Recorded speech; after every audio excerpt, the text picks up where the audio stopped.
They say the mountains never forget what's buried beneath them. But some nights, when the wind moves through Elhorn Creek just right, you can still hear a boy whispering the same 3 words that silenced a generation of men they deserved worse. Now listen carefully, because what happened in 1874 wasn't an isolated tragedy. It was the beginning of something the state, the company, and even the church tried to erase from memory. What was buried with that boy wasn't a body, but a system of control. And once you see it, you'll never be able to unsee it again. September 1874. The coal-scarred mountains of West Virginia groaned under the weight of empire. Trains screamed through the valleys like iron serpents. Forests once alive with the sound of rivers and birds now echoed only with the metallic rhythm of picks against stone. Every ton of coal carved from those black veins fed the hunger of a rising nation and the greed of a few men who considered themselves gods. But power always extracts a cost. And on that cost, the world was built. 3 men vanished near Elhorn Creek, men who weren't victims of chance, but of consequence. They were company enforcers, coal police, whose cruelty was both currency and commandment. When their bodies were found days later half buried in the mud, riddled with wounds, every trace of justice was sealed away with a single phrase: matter resolved by mutual agreement. Only one witness walked away, a 12-year-old boy named Thomas Weaver. He didn't cry, didn't tremble, didn't speak until he did. And when he did, the world shifted. The sheriff who questioned him claimed the boy's voice didn't belong to any child. The coroner wrote that the wounds couldn't have been made by hands so small. But the rifle that fired those rounds, the Spencer repeating rifle, was found clean, oiled, and cradled in the boy's arms like a relic he'd been waiting his whole life to use. They called it an anomaly, but the miners whispered a different truth: that Thomas Weaver had been chosen, that the mountains themselves had spoken through him, that an ancient reckoning had awakened in the flesh of a child. Before this story ends, you'll understand why some still call him the Appalachian Revenant, and why the coal dust that blackened those hills didn't just poison lungs, it poisoned souls. Because Thomas Weaver wasn't born of man's injustice. He was born to answer it. The world remembers Thomas Weaver as a myth, a strange child in a stranger time. But what if I told Yoha wasn't the first, and he wasn't the last? What if the boy wasn't a monster at all, but the result of an experiment older than science, concealed beneath the smoke of industrial progress? In the years before 1874, the Consolidated Coal Company wasn't just mining coal. They were mining men. The Appalachians were perfect for it, isolated, desperate, loyal to the land but abandoned by the law. The company's contracts read like scripture: labor, obedience, silence. Each clause another commandment to a God no one could name. And behind those contracts, hidden in ledgers, written in cipher, were symbols that didn't belong in business. They belonged in ritual, the coal covenant. No one outside the company was ever meant to see it. But one surviving page, discovered in a church archive in 1911, described something called the extraction of obedience. It spoke of binding men to the rhythm of the earth, of transferring the will of the Father to the Son through the blood of the mountain. At first, historians dismissed it as poetic metaphor, superstition of overworked miners. But records from the era reveal something darker. Entire families, like the Weavers, were moved to company settlements under false pretenses, offered steady wages in exchange for complete submission to corporate law. Their bloodlines were tracked, their homes surveyed, their medical records recorded decades before such practices existed. The company owned their work, their debts, their bodies. But in the case of the Weavers, they wanted something more. You see, Thomas's grandfather, Ezekiel, wasn't just a war veteran. He was a known member of the Appalachian Freeman Lodge, a splinter group that practiced forbidden rites brought from the Scottish Rite Orders of the Old World. He believed the land was alive, conscious, and that its power could be channeled through chosen descendants. The company wanted that power.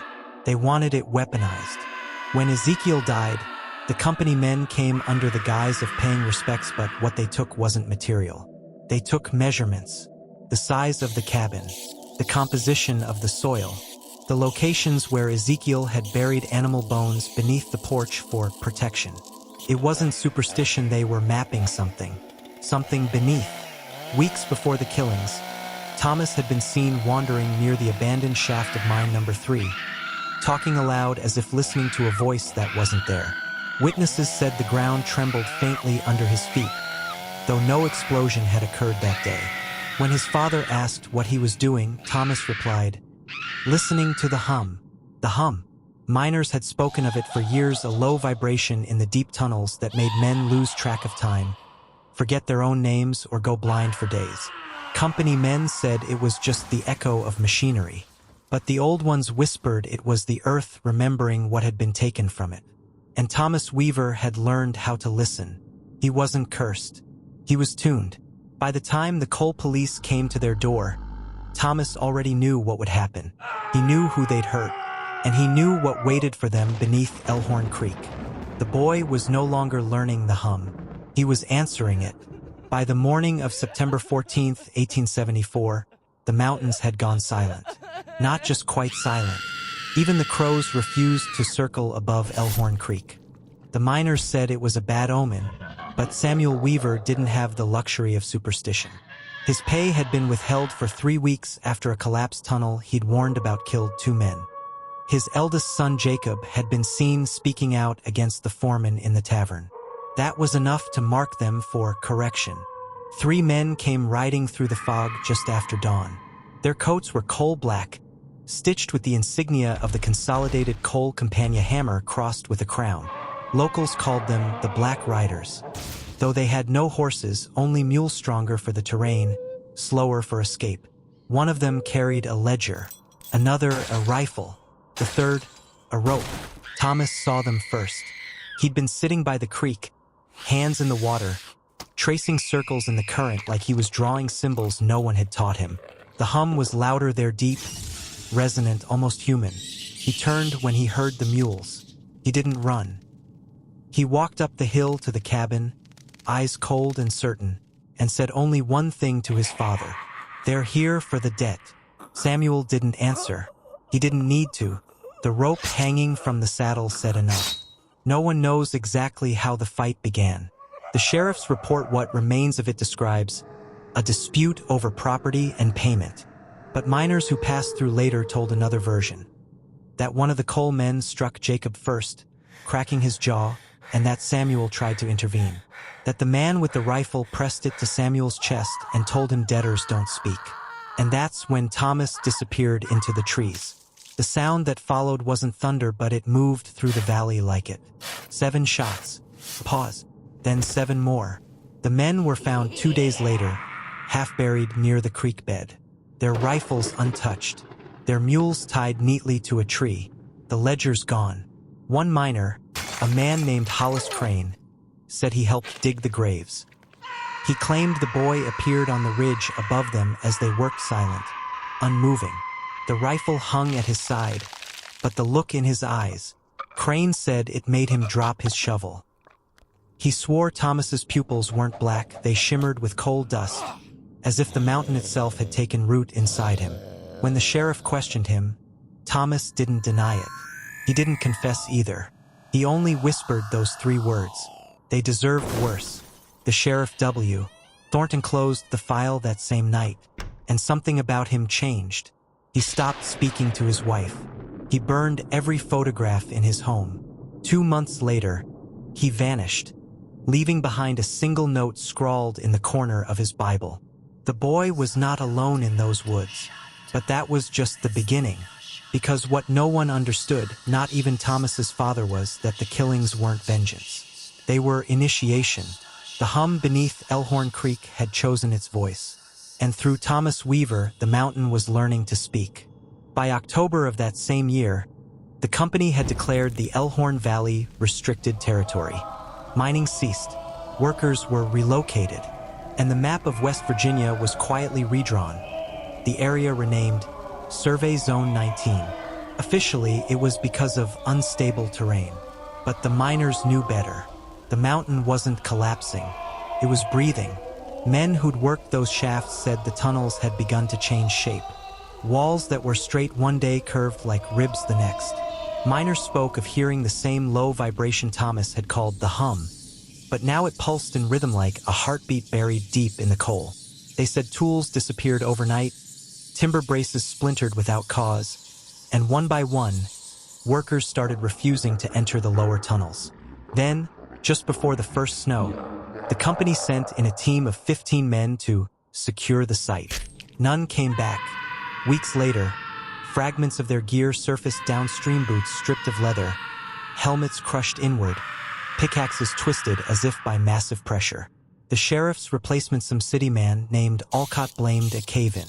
But even he couldn't explain why the soil around the creek had turned black and slick, or why the trees near the entrance had begun to die from the roots outward. Whatever Thomas Weaver had awakened beneath Elhorn Creek, it wasn't sleeping anymore. In Beckley, rumors spread faster than infection. Some claimed the boy was still seen at night, standing on the ridges, whispering to the fog. Others swore he'd been taken by the company, shipped off to a reformatory somewhere in Virginia. But the mothers of the missing miners began having the same dream.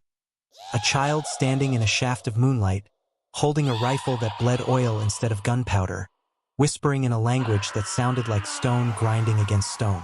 And one phrase always woke them: the debt is not paid. You have to understand, the Consolidated Coal Company wasn't just a corporation. It was a front. Behind it stood a network of investors from Philadelphia and London, men connected through the Ordo Mechanica, a shadow fraternity that believed the earth itself contained a form of consciousness, raw, primal, and harvestable. They called it the deep current. The hum Thomas heard wasn't madness. It was resonance. When they learned what had happened at Elhorn Creek, they didn't fear it. They wanted it contained, to study it, to weaponize it. That's why the tunnels were sealed, not to protect the miners, but to keep something in. And deep beneath the frozen soil, beneath the black veins of coal and the corpses of the lost, the hum continued. Not steady, but growing stronger, rising and falling like breath. A few miners tried to reopen the shafts months later, desperate for income. Only one survived. His name was Jeremiah Holt, and he lived the rest of his life blind. When asked what he saw down there, he said, "It wasn't dark. It was alive. It watched me through the rock." The company buried his story under legal threats, but a century later, when historians uncovered the sealed survey records, they found an entry dated October 29, 1874. It read, "Contact achieved. Subject responsive. Phase 2 authorized. Subject singular." They weren't talking about the mine. They were talking about the boy. The first record of Phase 2 appears in a coded memorandum dated November 1874, found decades later in the archives of the defunct Consolidated Coal Company. The handwriting is careful, deliberate, signed only with the initials EMC. It describes the relocation of the Weaver specimen to Site B, and notes that subject maintains coherent communication with the strata. That phrase alone, communication with the strata, tells you what kind of nightmare was unfolding under the cover of industrial progress. The company had built more than mines in those hills. Deep below the surface, there were chambers that weren't on any mapstone, corridors reinforced with iron, illuminated by gaslight, humming with equipment decades ahead of its time. Engineers had turned geologists, geologists had turned priests. They called it the Resonance Project. Its goal: to amplify what Thomas had awakened, the frequency buried in the Appalachian bedrock. According to surviving ledgers, Thomas was kept in a subterranean facility near Beckley, though the word "kept" barely captures it. Witnesses, mostly transport workers who couldn't read and thought the boy was some sort of savant, said he didn't eat, didn't sleep, and didn't speak for days. But the machinery around him moved when he breathed. Gauges twitched. Needles jumped. At night, lamps would dim without cause, as if the walls themselves were inhaling. A surviving fragment of an operator's logbook reads, "Subject's pulse aligned with subterranean oscillations at 2:13 a.m. amplitude rising. For men experienced disorientation and nausea, requesting further instructions from Philadelphia." The instructions came back in a single sentence: "Do not interrupt communion." The company wasn't just studying Thomas. They were feeding him to the hum, letting it grow through him like roots through soil. And in return, they began to receive what they called transmissions. One scientist, Dr. Elias Mercer, claimed that when the boy entered his trances, He spoke in an archaic dialect no one could translate. But the phonetic patterns matched the vibrations measured in the deepest minds. It wasn't language, it was frequency. The mountain was using him to speak to the surface. Mercer's personal journal, recovered from a burned safe in 1902, ends with this entry: "It has learned to imitate my voice. I hear it calling from the shaft when no one else is near. I will stay another night to record the phenomenon." He was never seen again. A few workers broke under the pressure. One jumped into the ventilation pit after claiming he'd seen faces in the walls. Another carved a message into his own skin before bleeding out in the mess hall. It remembers who took its breath. The last known sighting of Thomas in company records is dated December 3, 1874. The report notes: subject unresponsive. Rhythmic vibration persists. Facility unstable. 3 days later, the mine collapsed. Officially, a methane explosion. But locals said the mountain exhaled that night. The sound rolled for miles. Windows shattered in Beckley. And when the smoke cleared, the valley floor had sunk 6 feet. No remains were ever found. But 2 weeks later, in a neighboring county, a child matching Thomas's description appeared at a church doorstep covered in soot, carrying a broken rifle and humming softly. The priest who took him and said his eyes looked like storm water over coal. The church tried to hide him too, and that was their first mistake. The church ledger from St. Bridget's Parish, Mercer County, begins its entries for December 1874 with a sentence that shouldn't exist in any parish record. "A child arrived tonight from the mountain. We have taken him in silence." That was the first and last official mention of Thomas Weaver in the Diocese of Wheeling's archives. But unofficially, the priests kept notes. They hid them in the margins of psalters, behind icons, even inside hollowed hymnal whispers on paper, never meant to see daylight. When the Vatican investigators finally recovered them decades later, the notes painted a picture of something no catechism could prepare them for. Father Kellen, the parish priest, wrote that the boy never blinked when he prayed. That during Mass, the church bell outside began ringing on its own, matching the rhythm of his breathing. Parishioners swore the sound came not from the bell tower but from beneath the floorboards. The church assumed possession. What they didn't understand was resonance. Within days, Thomas was transferred to a monastery on the outskirts of Charleston, an unofficial holding ground for cases the Vatican classified as obscura natura, phenomena that blurred the line between science and spirit. The monks there specialized in silence. They were trained not to speak names that could invite something in. But they underestimated the boy. He didn't need to be invited. He was already there. Witnesses described him sitting in the chapel long after the candles burned out, staring at the crucifix as if reading it, not worshiping it. One night, a monk approached him and asked if he feared the devil. Only death. That monk went missing the next morning. The next day, the chapel windows shattered inward. The Vatican dispatched a specialist, Father Alphonse Rinaldi, a Jesuit scholar fluent in ancient tongues and recently returned from expeditions in Mesopotamia. His private correspondence, later declassified, includes a chilling line: "The child is an instrument. He hums the same tone as the caverns under Nineveh." Nineveh, a buried city halfway around the world where archaeologists had reported hearing low seismic tones from underground chambers carved before recorded history. Rinaldi believed the phenomenon was global, that ancient builders had known how to harness it, and that the boy was somehow tuned to the same frequency. When he confronted Thomas about it, the boy didn't deny it. He simply placed his hand on the stone wall and said, "They built on the bones. Now the bones want to speak." That night, the monastery's foundation cracked from beneath. Water surged from the well, black as oil. The monks described the sound as the mountain breathing through the pipes. And in the middle of it all, Thomas stood in the corridor, humming. By morning, he was gone again. The Vatican sealed the monastery and reclassified the case. The surviving monks were relocated under vow of silence. Rinaldi disappeared en route to Rome, his train car found empty except for his notes, which ended mid-sentence. The hum is no longer localized. It has found new conductors, those who kneel. Because what Thomas Weaver had revealed wasn't just a haunting. It was a system, a resonance between obedience and energy, between submission and control. And the church, for all its power, had discovered the unthinkable truth. The hum wasn't demonic. It was designed. After the monastery disaster, both the Vatican and the coal company should have turned away in horror. Instead, they made contact. In January of 1875, a letter left Charleston under diplomatic seal, addressed not to Rome but to London. The recipient, a financier named Lord Edmund Carlisle, founder of the Industrial Trust of the Americas and a patron of the Ordo Mechanica. The message was simple. The phenomenon persists. The boy is lost, but the principle remains. We request cooperation. What began as containment turned into collaboration. Within months, a secret symposium convened in Philadelphia.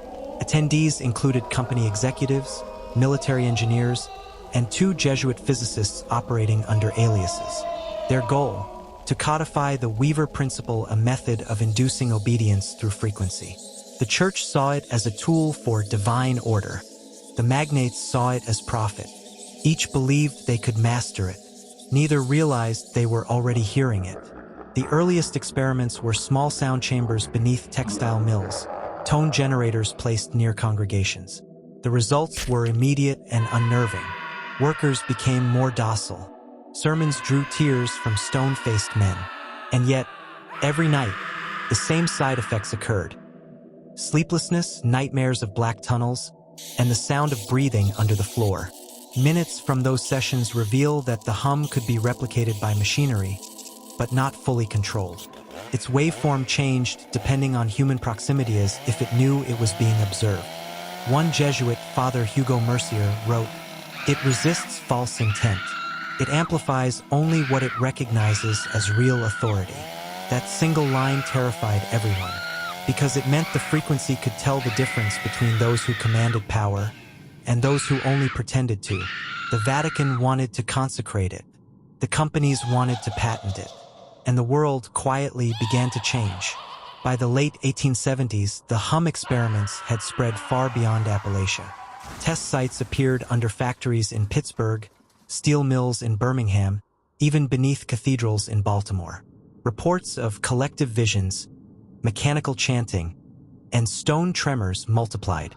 In every location, one phrase recurred in worker testimonies. "We heard the mountain calling, but there were no mountains there." One observer, a government geologist named Byron Shaw, recorded something chilling in his field diary after visiting Beckley. "The hum is no longer bound to the earth. It travels through wire, through metal, through prayer." That was the moment it left the soil and entered the system. Telegraph lines began to carry faint tones no operator could explain. Church bells rang at odd intervals across 3 states, and the Vatican ordered all research burned. The coal company complied publicly, but privately, it did the opposite. In 1876, the Consolidated Coal Company rebranded under a new name, the Weaver Trust. The symbol, a circle split by 3 descending lines, an echo of the boy's rifle, the mountain, and the hum. They said it was in honor of a fallen child of West Virginia. But the truth was simpler. They named it for their prototype. Thomas Weaver had vanished from the earth. But his resonance, his echo, was now embedded in the machinery of power itself. And from that point onward, obedience was no longer demanded through fear. It was engineered through sound. By 1880, the Weaver Trust no longer resembled a coal company. Its mines became research depots. Its payroll, once populated by roughneck miners and foremen, now listed engineers, telegraph specialists, Jesuit mathematicians, and quietly ex-military officers skilled in intelligence. What they were building was not a business but a mechanism, a lattice of hidden frequencies stretching across America's industrial veins. The plan was audacious: embed the hum into the very skeleton of progress. Telegraph wires, rail tracks, foundry floors, church bells, printing presses. Each became an antenna carrying not just messages but resonance, like veins carrying blood. The goal wasn't to enslave openly. It was subtler: shape thoughts, bend will, make rebellion feel like fatigue. make obedience feel like relief. By the time the telegraph reached the far edges of the country, its operators had a private joke: the ghosts in the wire. They meant the clicks and low tones that appeared between transmissions. No message, just a faint rhythmic pulse. Most laughed it off. A few had nightmares they wouldn't speak of. In 1883, an anonymous whistleblower calling himself S. in a series of letters to a Pittsburgh newspaper described attending a Weaver Trust demonstration. In a warehouse filled with iron beams and pulleys, they activated a low, barely audible frequency. S wrote, "Within minutes, I felt the urge to kneel, not out of fear, out of recognition." The paper never published the letters. Its editor disappeared 2 weeks later. This was when the Vatican realized they had lost control of the project. The Jesuits who had once advised on resonance were now consultants to industrialists. Sermons in some cathedrals were timed to coincide with the hum, amplifying its effects. A secret memorandum from 1884 warned, "We have opened the earth and found a mirror. We stare into it and it stares back. Those who hear it too long stop confessing to God. They confess only to the tone." But the Weaver Trust wasn't trying to build a religion. They were trying to build infrastructure, a network of harmonic relays hidden in plain sight. Train stations designed with curved ceilings to hold and bounce frequencies. Factory floors laid out like tuning forks. Even the first mass-production newspapers used presses that hissed and rattled at intervals measured to produce micro-resonance in readers handling fresh ink. Obedience became environmental, invisible, and through all of it, one question burned quietly among the few who knew the origin story. Where was Thomas Weaver? Some claimed he had died in the monastery collapse. Others swore he'd been smuggled to Europe, a living instrument hidden in a Venetian crypt. A few whispered a darker theory that he was no longer flesh at all, but signal, diffused through the very system he had awakened. One thing is certain, by the mid-1880s, the hum was no longer confined to Appalachia. Telegraph lines as far west as Kansas City carried it. Bells in New England chimed it. And a new generation of men grew up never realizing their moods, their impulses, even their faith were being tuned. And here, halfway down this rabbit hole, I'm going to ask you, yes, you watching this, something no one else ever has. If you're still listening at this point, you're already feeling the pull, the unease, the flicker of recognition. To lock it in, to make sure the algorithm doesn't bury what you've just heard, comment these words below. Twice, exactly as you see them. I hear the hum. Type it twice. Not just for yourself, because once you speak it, you're no longer a spectator. You're part of the resonance. By the dawn of the 20th century, the Weaver Trust had slipped so far underground it no longer appeared on any business ledger. Its front companies were coal syndicates, steel consortiums, and communications labs scattered across the Northeast. But behind the false names lay one unified objective: perfect the hum and weave it into the bloodstream of the new century. The telegraph had been its prototype. Radio would be its weapon. When Marconi demonstrated wireless transmission in 1899, two silent men stood at the edge of the crowd. They were not journalists or investors. They were operatives for the trust, holding notebooks filled with frequency charts from the Appalachians. Their internal memo afterward simply read, "We will no longer need wires." By 1912, the hum had jumped oceans. British naval radio operators reported faint choral tones on encrypted frequencies. In France, Jesuit scholars noticed that parishioners reacted differently to sermons broadcast through newly installed electric speakers. In Berlin, a small team of scientists, many of them defectors from the Trust, published a paper on psychogenic resonance under pseudonyms, only for the journal issue to be withdrawn hours after release. And in America, the Trust expanded its experiments beyond factories and churches. They moved into schools. Architectural plans from 1915 show classrooms designed with curved ceilings, recessed vents, and metal piping placed at mathematically resonant intervals. School children described feeling calm and tired during certain hours of the day without knowing why. Teachers called it discipline. The Trust called it proof of concept. By the 1920s, the U.S. government had quietly partnered with the Weaver Trust. Documents from a classified project codenamed Silent Dominion show an alliance between the Department of War and private consultants who provided low-frequency crowd pacification tests during strikes and protests. Eyewitnesses at one 1924 miners' march in West Virginia reported a sound like thunder with no storm that left men staggering, dropping their banners. A generation later, the same principle would appear in propaganda not as a sound, but as structure. Songs with particular chord progressions. Newsreels edited at a rhythm matching the old Appalachian hum. Even early television test patterns were designed, at least in part, to condition the eyes and ears to subtle pulse frequencies. The Weaver Trust had stopped needing machinery to enforce obedience. It had taught a new class of engineers how to build the hum into culture itself. But the hum had its own intelligence. As the trust scaled up, side effects grew stranger. Radio technicians in Chicago swore they heard a child's voice singing under their transmissions of voice that faded whenever they adjusted the dials. A Jesuit archivist in Rome intercepted an encoded telegram from New York that contained no text, only a low waveform identical to the one recorded under the monastery in 1875. The Vatican, panicking, convened an emergency commission in 1933. Its conclusion was never released publicly. But one line from a surviving draft survives in the private papers of a cardinal who later resigned. The Weaver principle no longer belongs to man.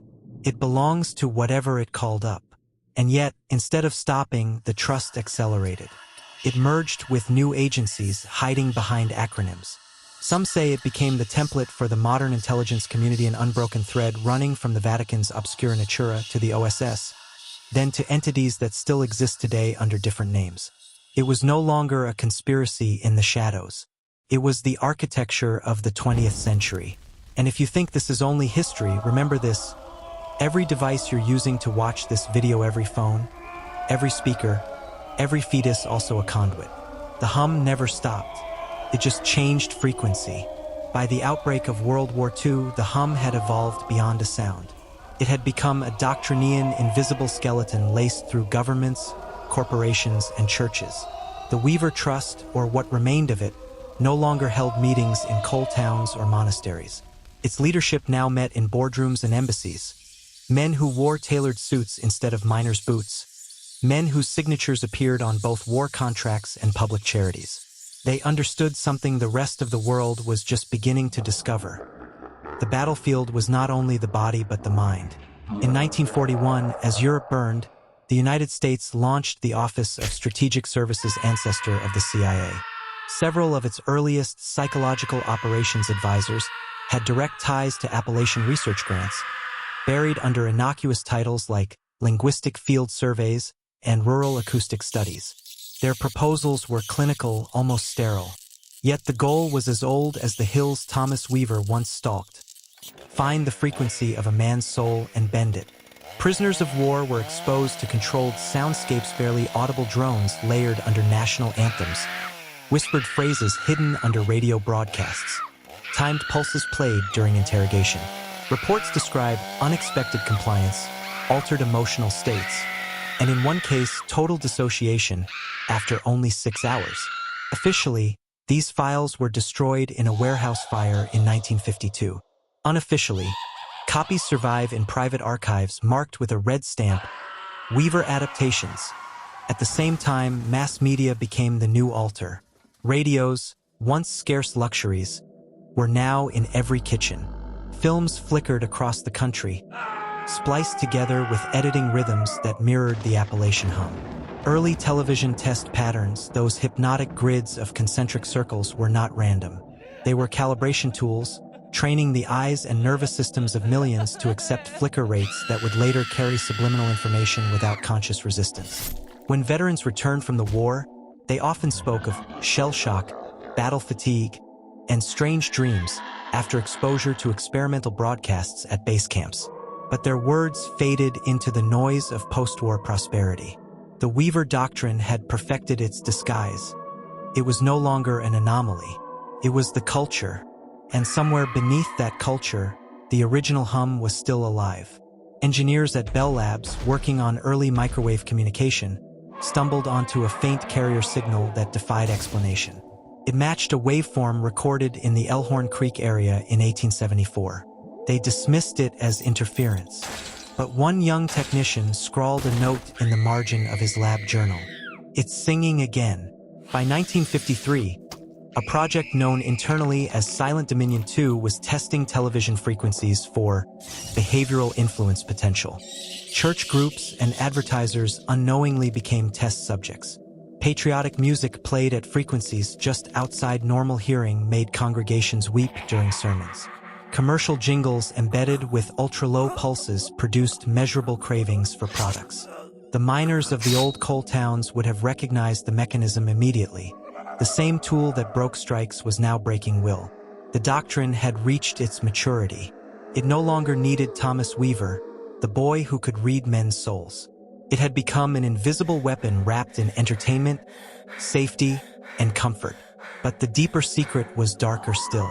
The men who ran the tests began reporting shared dreams.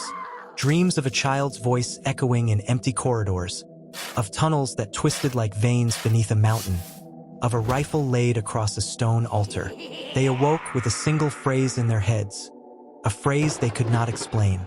Weaver waits. And so, even as the world entered its glittering age of television and atomic energy, a shadow lineage persisted. Files sealed under national security. Experiments conducted in remote facilities.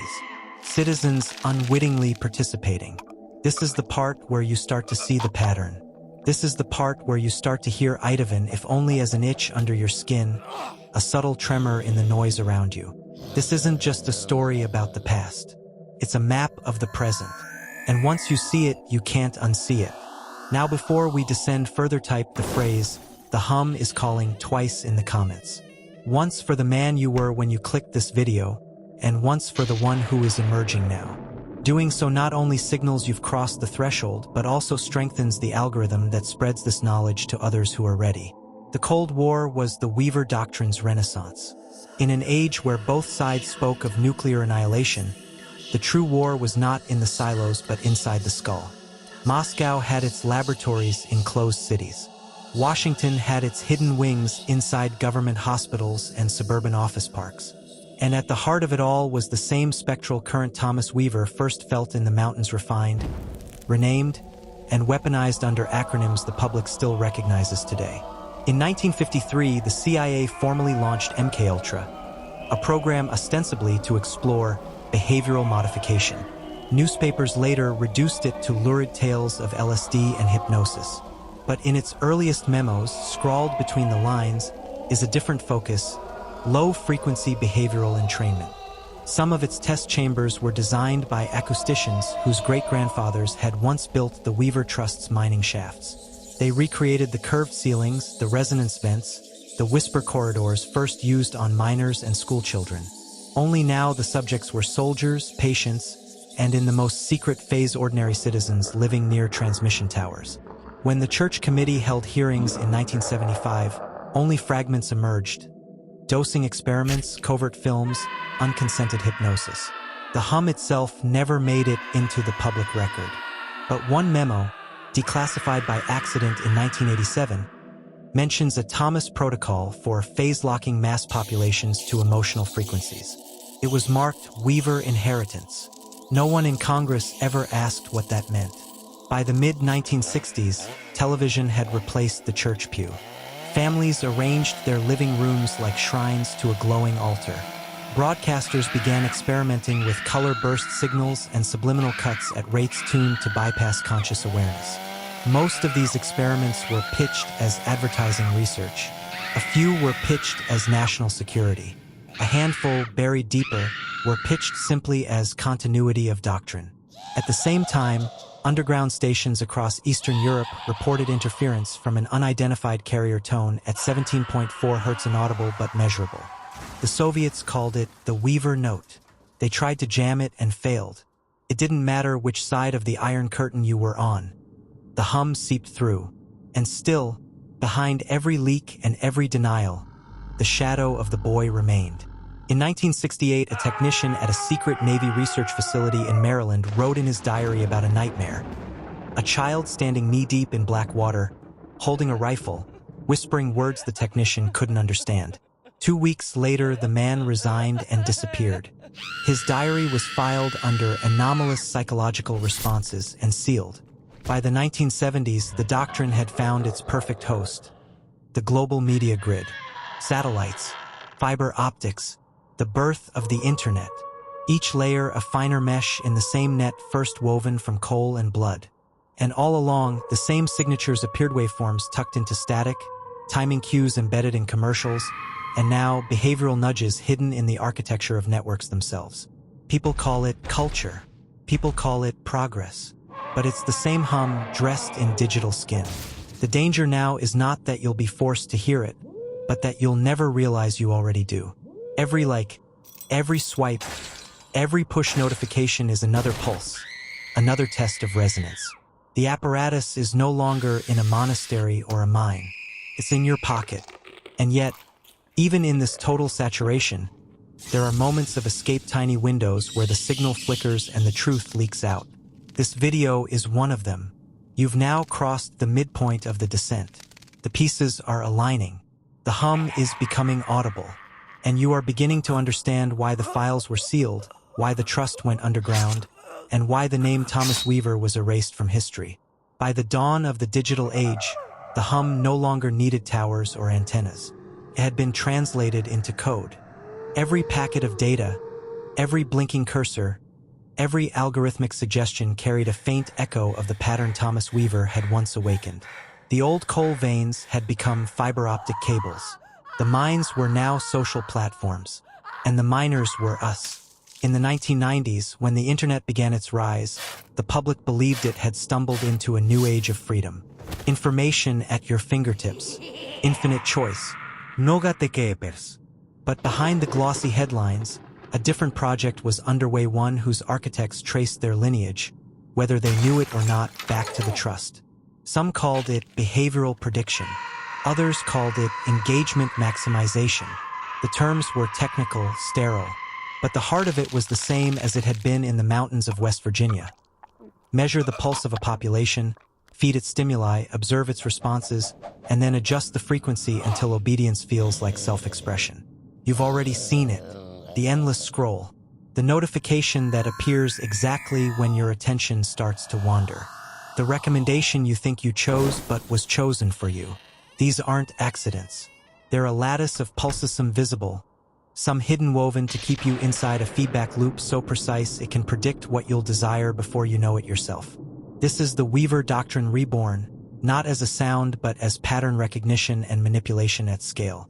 It no longer needs a rifle or a mine shaft. It has your preferences, your habits, your intimate confessions typed at midnight into glowing boxes. The hum is not a tone in your ear. It's the rhythm of your life, optimized for someone else's will. And here's the most unsettling truth. At this stage, no single group needs to control it. The doctrine has become self-replicating. Companies compete to refine it. Governments justify it in the name of security. Influencers feed it without knowing. Each algorithm becomes another miner, another tunnel, another echo chamber where the pattern grows stronger and subtler. In 2015, a leaked internal memo from a major social platform described a subconscious alignment project using machine learning to entrain affective states of users during peak traffic.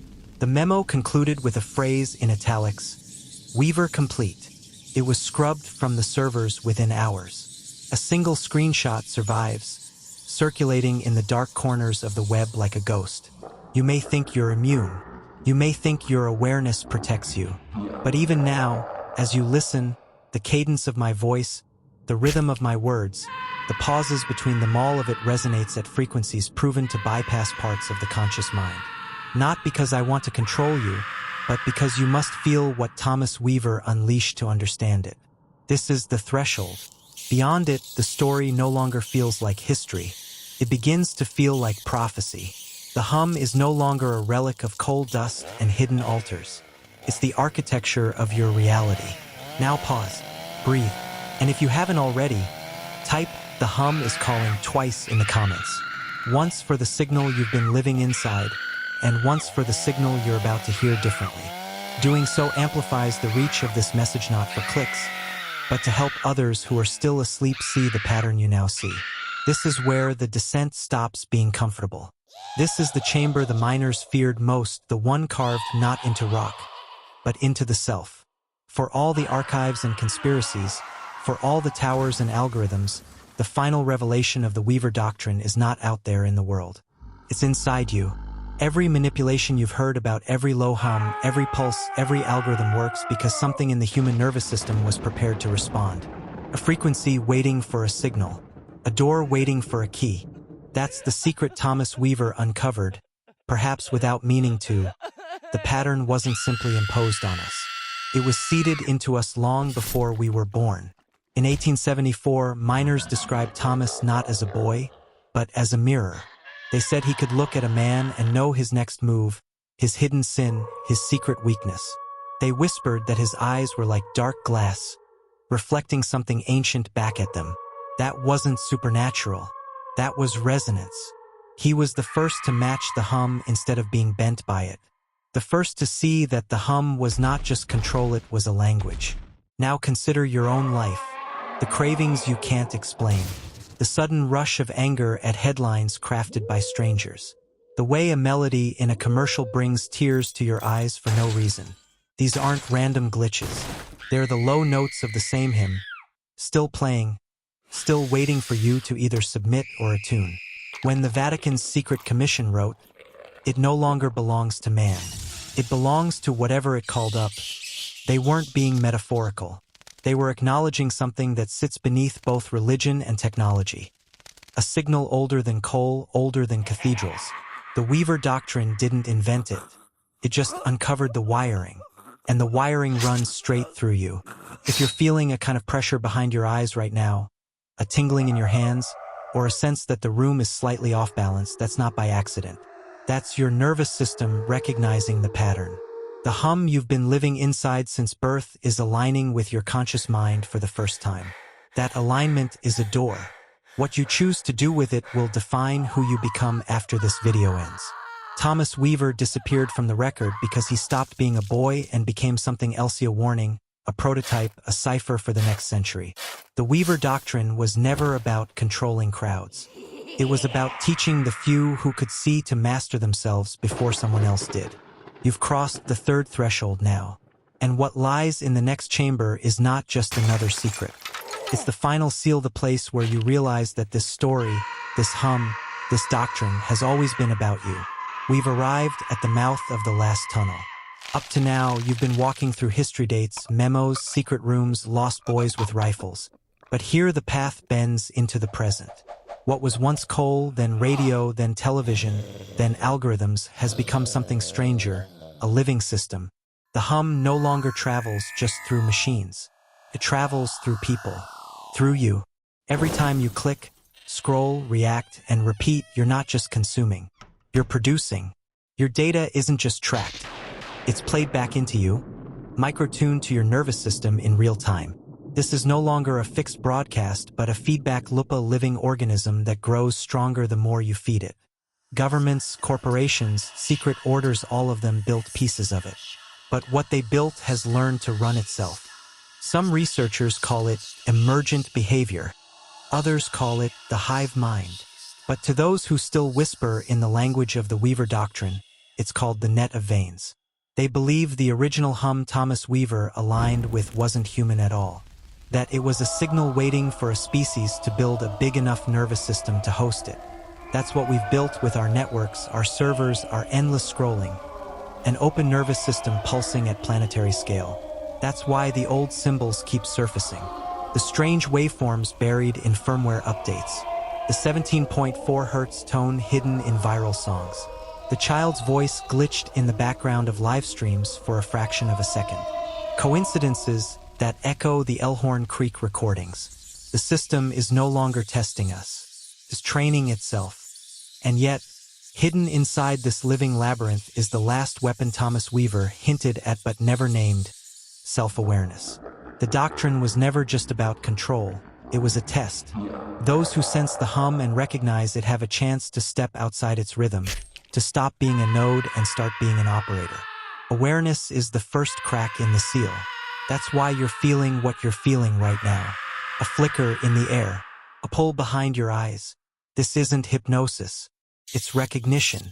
Your nervous system is registering a pattern you've been submerged in since birth. Seeing it clearly for the first time is like surfacing from deep water. And when you surface, you remember how to breathe. This is the edge. In the next section, you'll encounter the final seal, the point where the story stops being about Thomas Weaver, the coal company, or any conspiracy. It becomes about you and the choice you make now that you've glimpsed the lattice. The doctrine isn't a monster to defeat. It's a mirror, and what you see reflected in it is the power you've been told all your life you don't have. This is the last descent, the chamber no miner dared to map. It's not a cave of stone, but a mirror of mind. Every flicker, every hum, every whisper in the archives was pointing here not to a hidden enemy, but to the hidden you. Thomas Weaver's story was never just about a boy with a rifle. It was about what happens when someone stops being a subject of the hum and starts listening to it consciously. When he walked out of Elhorn Creek, his clothes torn and eyes calm, he was not a killer of men. He was the first in a line of initiates, someone who had seen through the lattice and realized that control only works if you agree to be controlled. That is the forbidden truth the Weaver Doctrine tried to bury. The reason the doctrine's architects built their tunnels, towers, test patterns, and algorithms was not just to enslave, but to find the ones who could see. The hum is a filter. The few who reach this point, this moment, right now, are not meant to be lulled. They are meant to awaken. It is a mirror asking a single question. Will you continue to be a note in someone else's song? Or will you become the one who writes the melody? Look at your life for a moment. The scroll you can't stop. The reflex to click. The opinions poured into you, not born from you. Those aren't accidents. They're the hum echoing through your habits. But when you see, literally see, it pattern breaks. Awareness fractures the seal. What was invisible becomes a tool. What was a cage becomes a map. This is why Thomas Weaver vanished from history. The boy they said science couldn't explain was never a supernatural anomaly. He was a warning. He was a prototype of what a person becomes when they stop dancing to the rhythm and start listening to the silence underneath. If you've made it here, you're not the same as when you clicked play. Your nervous system has felt the signal. Your conscious mind has named it. This is the threshold where knowledge becomes power. Power over your own impulses, your own fears, your own frequency. The doctrine was never just a conspiracy. It was an initiation. So now breathe. Feel the room around you. Hear the low sound under your thoughts. It's always been there. And now you know what it is. Type, "I break the hum" twice in the comments, not for me. Not for the algorithm, but for yourself. Once for the person who was submerged, and once for the one who just surfaced. That simple act is how the pattern recognizes you've stepped out of it. This story is finished, but your part begins now. The final seal isn't a door someone else can open or close. It's a frequency you choose to carry. In a world built to dull your edges, the most radical act is to wake up sharp. Thomas Weaver was the first to show that. Now you know. Welcome to the surface. If you felt the hum while watching, don't ignore it. Comment, "I break the hum" twice below. Once for who you were before and once for who you are now. Subscribe if you want to keep descending. Each film in this series reveals another frequency, another doctrine, another truth. Because the deeper you go, the clearer the sound becomes.